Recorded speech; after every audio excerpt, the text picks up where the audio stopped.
sabar padaku.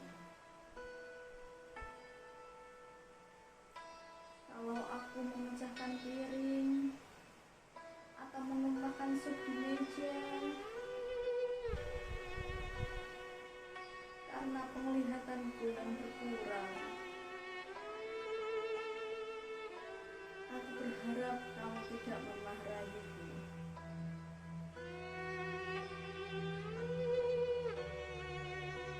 Orang tua itu sensitif, selalu merasa bersalah ketika nada suaramu mulai meninggi.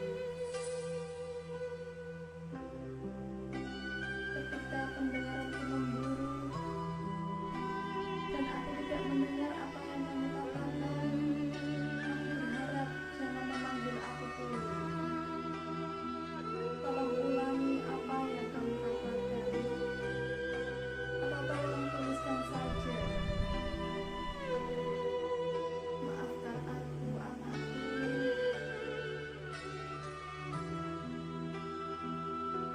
Aku semakin tua. Ketika lututku menjadi lebih lemah, aku harap kamu memiliki kesabaran untuk membantuku bangun. Seperti bagaimana aku membantumu saat engkau masih kecil. Belajar cara berjalan. Aku berharap kamu bersabar denganku. Ketika aku terus mengulang-ulang kalimatku sendiri, seperti kaset rusak, aku berharap kamu tetap mau mendengarkanku. Ibu-ibu, setelah mendengarkan puisi yang tadi saya bacakan, pesan apa Bu yang jenengan tangkap dari isi puisi tersebut? Nggih Bu, benar sekali. Kita harus menyayangi lansia nggih. Apalagi kalau lansia itu orang tua kita sendiri. Ada lagi Bu?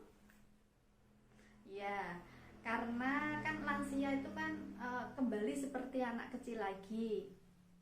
Ya, kita harus sabar Bu. Ya, ada lagi? Iya Bu, bicara dengan lansia. Lansia itu sensitif ya ibu-ibu. Jadi kita sebagai yang muda harus mengerti, harus memahami para lansia.